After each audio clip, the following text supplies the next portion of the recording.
Bonjour à tous. Voilà, j'ai une information pour vous. Sauf cataclysme, Didier Deschamps va être reconduit à la tête de l'équipe de France alors que bon nombre de Français et d'amateurs de football attendaient la star, l'idole, Zinedine Zidane. Cela ne sera pas possible. Pourquoi? Parce que Emmanuel Macron, président de la République française, a décidé que ce sera encore Didier Deschamps. Oui, je pense que c'est Emmanuel Macron qui a décidé de prolonger le contrat de Didier Deschamps et non pas Noël Le Graët, président de la Fédération française de football. Comment? Tenez, le soir de la finale Argentine-France perdue par la France au tir au but, Emmanuel Macron s'était fendu en déclaration demandant à Didier Deschamps, à Mondiovision, de poursuivre. En communication politique, cela parle. Pour ceux qui connaissent la politique française, souvenez-vous, en 2012, Jacques Chirac, qui n'était plus président de la République, et qui était de droite, comme Nicolas Sarkozy, se fendit en déclaration en Corrèze dans son fief électoral, en disant à François Hollande ceci, je voterai pour vous. Jacques Chirac, en disant cela, passait un mot d'ordre à la Chiraki et surtout à toute la droite française en leur demandant de voter pour François Hollande et non pour Nicolas Sarkozy, qui était pourtant de son bord. C'est ce que Emmanuel Macron a fait en demandant à Didier Deschamps de poursuivre. De cette façon-là, il a lié les mains de Noël Le Graët. Noël Le Graët a désormais les mains et les poings et les pieds liés, attachés par le président de la République française. Il ne peut pas, même s'il souhaitait remplacer Didier Deschamps, il ne peut pas aller contre la volonté du chef de l'État, de son président de la République.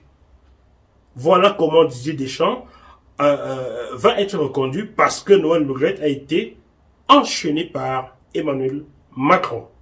Ce n'est donc pas que dans les pays du tiers-monde qu'on voit un décret du chef de l'État demandant la sélection de tel footballeur ou tel autre, demandant la nomination de tel sélectionneur et pas un autre. Souvenez-vous, en 2010 au Cameroun, c'est Paul Le Guen, qui pour moi n'a jamais été un grand entraîneur, avait été nommé à la tête des Lions indomptables du Cameroun. C'est parce que le président Paul Biya, venu en France en villégiature ou en visite, ses éternelles visites privées, avait eu le nom de Paul Le Guen murmuré à son oreille.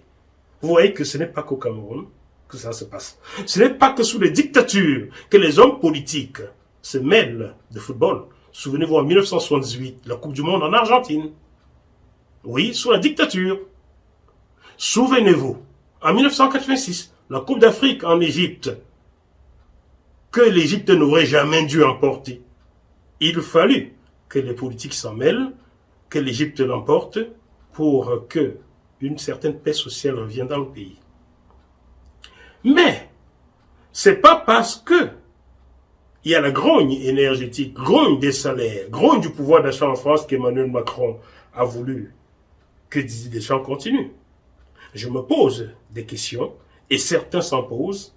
Même si mes confrères journalistes français blancs ne disent rien sur les médias mainstream, ils en savent autant que moi si ce n'est plus. Il se dit qu'avant d'aller au Qatar pour la finale Argentine-France, le président de la République Emmanuel Macron aurait contacté Zinedine Zidane pour lui demander de l'accompagner et que celui-ci l'aurait décliné.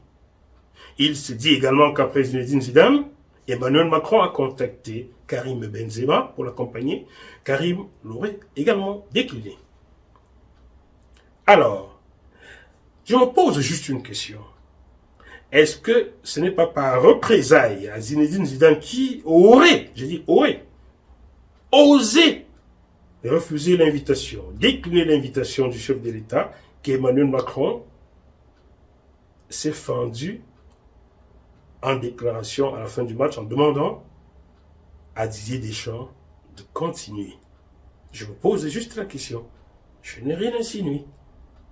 Je vous reviendrai dans quelques temps avec une autre vidéo pour vous donner mon point de vue sur ces entraîneurs français qui sont éternellement multicolores, pas multicolores, éternellement monocolores, alors que ceux qui jouent et gagnent sont multicolores. Je vous reviendrai avec une autre vidéo. Pensez juste à vous abonner. On se retrouve dans quelques jours. Et avant de partir, je vais vous dire que je regrette et que nous devrions tous regretter le temps où Jacques Chirac, les François Mitterrand, les De Gaulle, même Hollande, qui ne connaissait rien au football, ne s'en mêlait pas.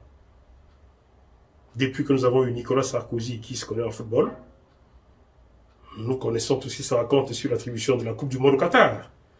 Nous connaissons comment ce Qatar a acheté le PSG.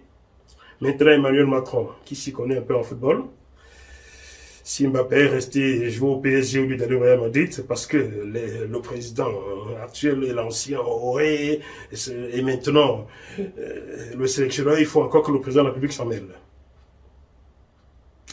En attendant la prochaine vidéo, gardons comme la banane et mangeons quelque chose. Mangeons un chocolat. Ça au moins ça fait du mal à personne.